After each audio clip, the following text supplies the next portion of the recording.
Welcome to Viera Studios. My name is Bill, and right here what you see is approximately what we're getting ready to create.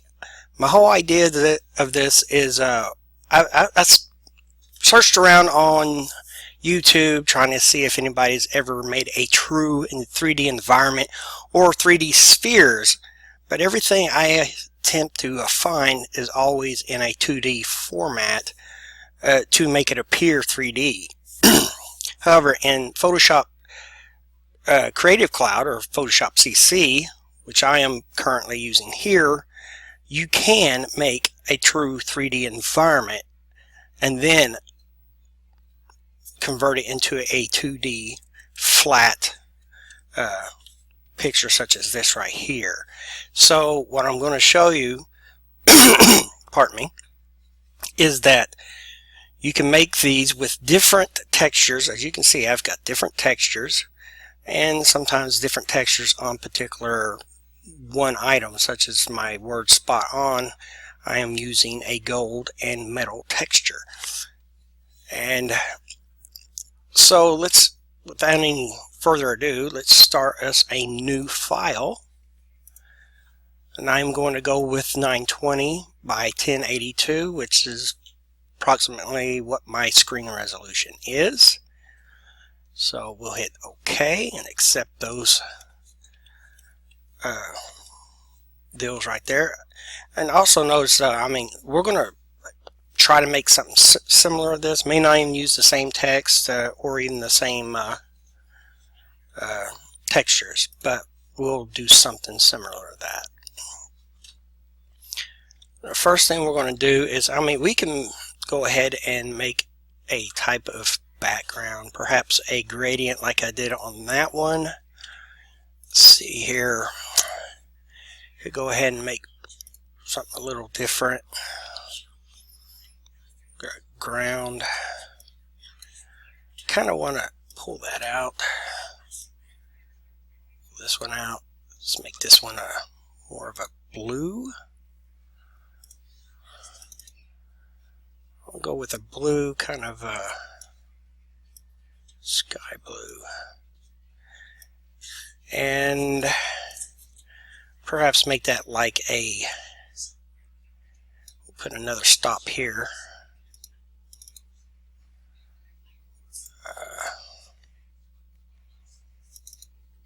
Okay. Add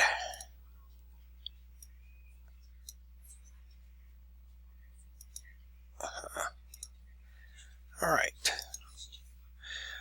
No. Good Lord. I don't want to make that a little harsh. Alright, let's see what we can do with that. And if you hold your Shift D key down, you can make a perfect straight line down. Okay, we're using I'm going to use here we go. More like that. Hold Shift key down. We want it in the opposite direction. Not soft, the transition's not quite hard enough. So we need, there we go. Kind of there we go. Something similar to that. Kind of want to make it look like it's part of the ground. Something like that. That'll work. Alright. Now we want to make a new layer. We want to put a text on there. We'll start with our text. White text should work just fine. I usually use more black. White text we'll go with. Let's see. I'll just come up with anything.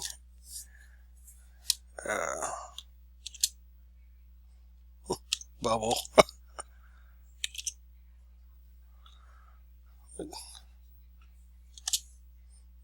Let's just say bubbles. There we go. Of course, I'm not too fond with that text. We'll go something a little more solid. There we go. That might work. Increase the size. Alright. Tool. Kind of want it dead centered.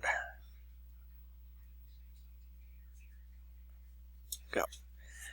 And there's another way you could center it. So if you do that and you click, shift click on your background layer, you can just go up here and hit center right there. It would have saved me a lot of time if I'd done that in the first place. Okay, now on this layer you want to go up here and choose 3D. Now I want to also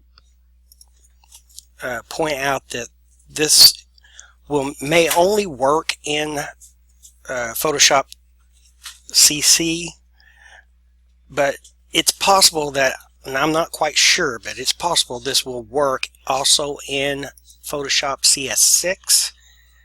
I do remember that Photoshop CS6 did have a 3D options.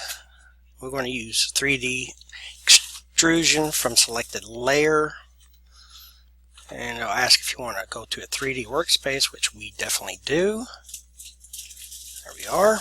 Let's take our environment. Let's kind of on our environment. I want to take our scene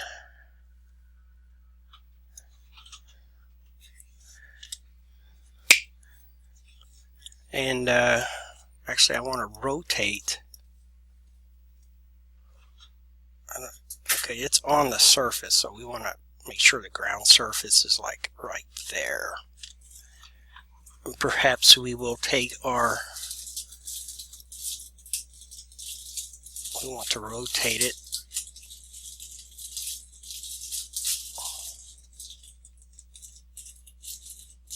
There it is. And we may just rotate it just so. And we'll use a preset extrusion, perhaps a frame like I did on the last one. We get up close to it, we can see that frame extrusion right there. Now on this we will choose, see what we're working with.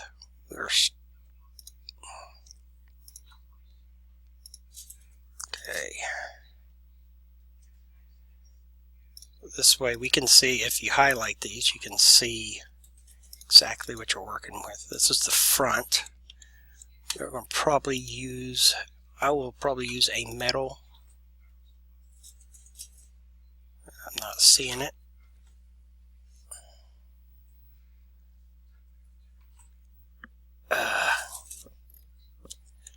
Not quite seeing what I'm wanting to see here.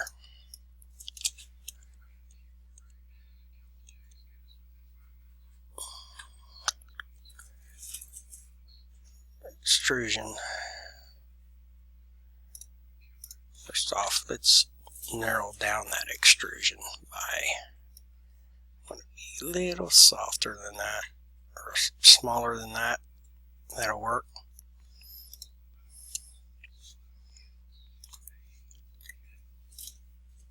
There we are. There's my metal. Silver always comes out white, so same thing with metallic or chrome. Until it's rendered, you really will not see the I like the painted brush steel. I think that's awesome looking. Okay, and on the rest of it I am going to choose gold like I did last time, or perhaps a more richer metal.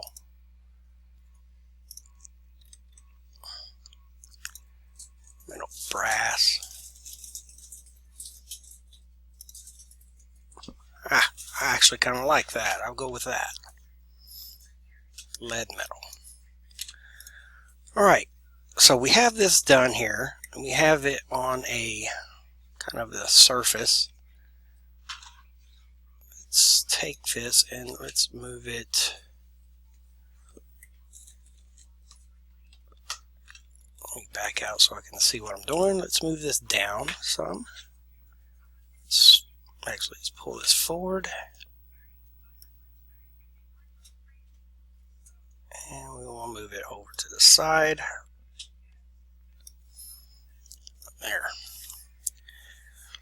Now what we want to do is create these bubbles or these spheres. Now I have this one kind of floating in the air, but this one I'm going to have on the ground. So we're going to have to make sure the shadows and everything fit the environment. We could always move the environment. The scene. There we are. Now we have to go back to the regular 3D layer, and all you have now is just this layer and your 3D text layer with all the different meshes and whatnot in them. What did that do? That took the... Actually, it looks kind of cool, but I'll go with that. Alright, now to create... What's different about this is you can create multiple 3D layers in a one layer, in a 2D environment.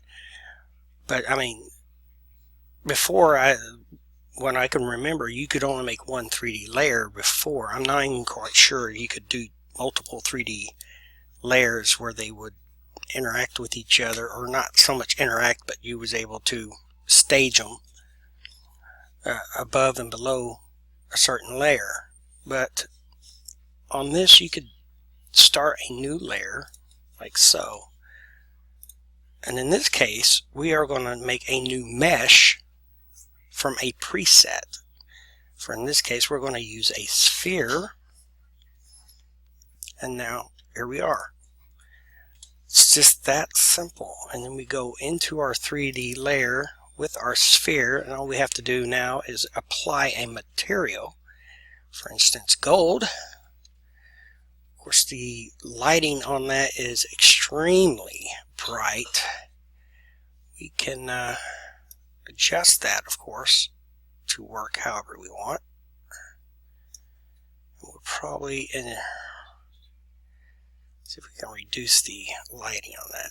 See, now you're picking up the environment lighting, which you can also change here. You can actually move environment lighting kind of in front of it.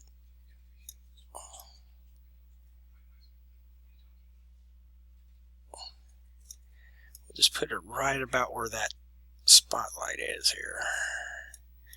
You can go side to side. That's I find interesting.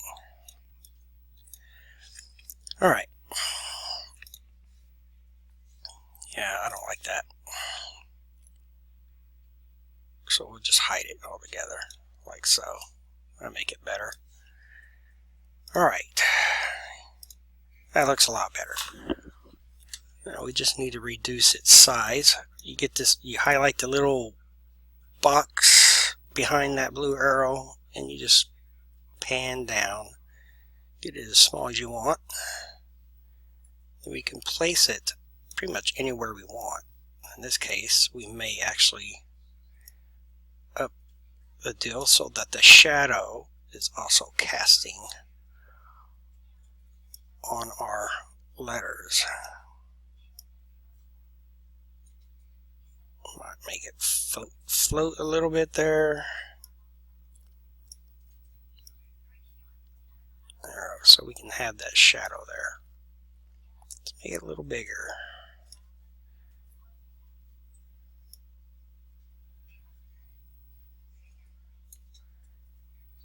Okay, still don't have it quite where I want it. Right there will work. Maybe a little bigger. Bring it up some. So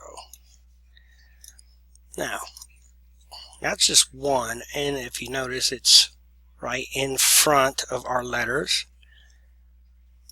We'll make another one, but we're going to place this one down below because we want this one to fall behind. And we will make another sphere.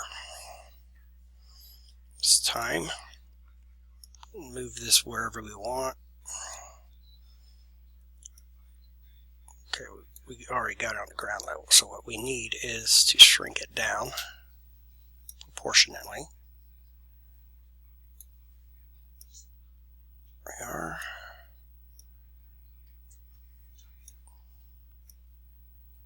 There we go. We want the lighting to also be pretty much the same. Let's check our, let's give ourselves a LED, be okay. Probably give it a little more shine, too much shine. Reflection, that's what I want. Whoa. It's only reflecting the environment because the text itself is not part of the environment. Okay, so we want to bring the scene down.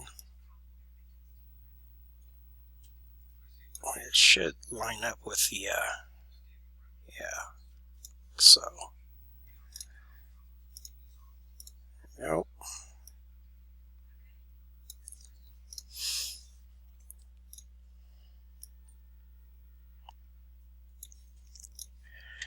Anyway, just wanted to show you just exactly how simple it is to add or create 3D bubbles and environments. Now, a lot of this, until you render it, you will not see a lot of the textures. I mean, currently seeing quite a bit of textures right now because I'm not using a whole lot of my space on rendering. It would be a lot more detailed once it's done. As a matter of fact, I could go back into that layer. Oops. It's this one here. Back into there. Let's make that smaller.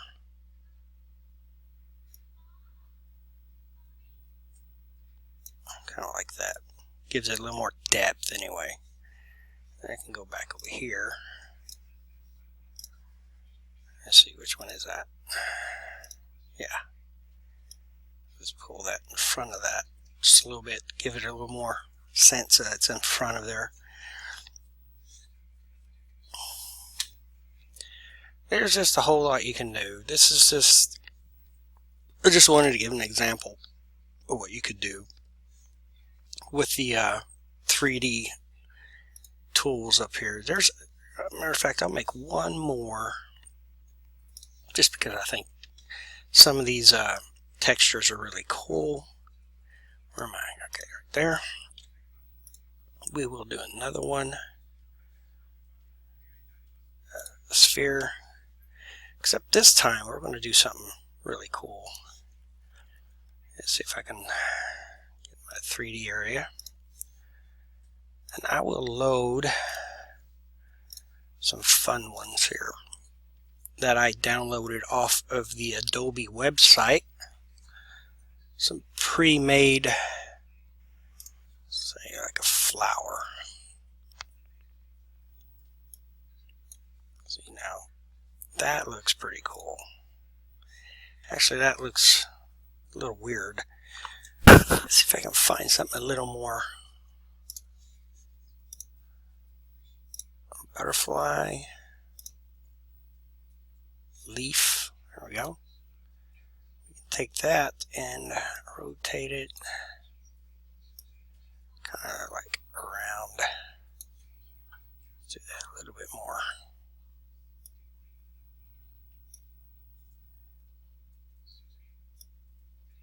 Okay.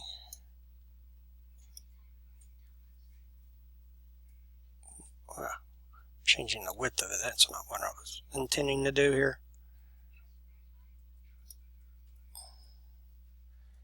There we go. Might actually stretch it out a little.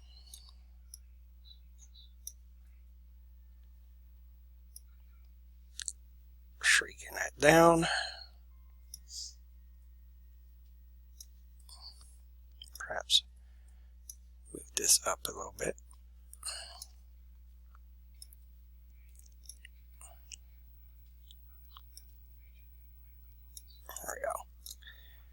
actually, now I want to see if I can somehow flatten this out a little.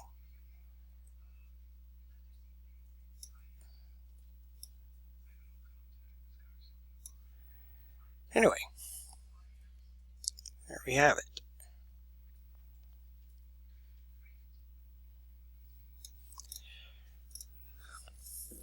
There we go. Anyway, thank you for watching. Sorry I made this video a little extra long. But I just hope that you guys enjoyed this. If you want to see any other types of videos of any other programs, or, you know, any other programs or any other stuff with Photoshop in general, please leave me a text, subscribe to my channel if you would, and I'll keep you updated as best I can, and any ideas that you would like to see problems solved that you can't seem to resolve, I'd be glad to help you out in any way possible. Thank you again. Bye-bye.